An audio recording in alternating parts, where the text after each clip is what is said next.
एक बार एक वैज्ञानिक ने एक टिड्डे तो पकड़ा और उसे अपनी आवाज पर छलांग लगाना सिखाया। वैज्ञानिक टिड्डे से कहता कूदो, टिड्डा उसके आवाज सुनते ही जोर से छलांग लगा देता। अब वह वैज्ञानिक था तो प्रयोग करना बनता ही था। उन्होंने टिड्डे की छलांग पर किया।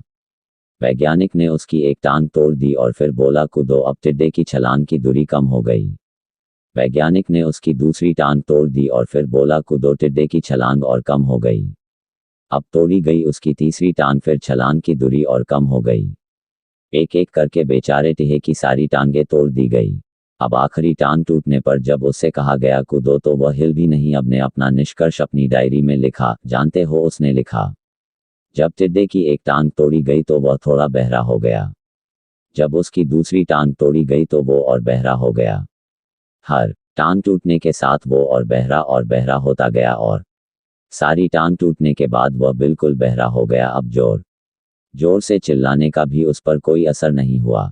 वो तो पूर्ण विराम अपनी जगह से हिला तक नहीं। छलांग लगाना तो दूर की बात थी। इस कहानी को सुनकर सभी को ऐसा ही लग रहा है ना कि क्या मूर्ख वैज्ञानिक था, इतनी सीधी सी बात उसे समझ में नहीं आई। या कुछ लोग ये भी सोच रहे होंगे कि ये तो किसी बच्चे को भी पता है कि टिड्डे की छलांग उसके टांग टूटने की वजह से कम होती जा रही थी, ना कि वह बहरा हो गया था। दोस्तों, हम सभी जीवन में कई बार ऐसे ही मूर्ख बन जाते हैं। कई बार जीवन में दो घटनाएं एक साथ ऐसे घटती है कि उनका एक दूसरे से कोई संबंध होता ही नहीं, फिर भी ऐसा लगता है कि गहरा संबंध है।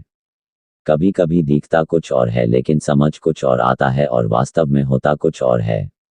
इसीलिए अगर पछताना नहीं है तो मैं जल्दबाजी में कोई निर्णय ना ले, हमेशा समझबूझ का इस्तेमाल करे, सावधानी बरते, नतीजे सोच विचार कर ही निकाले।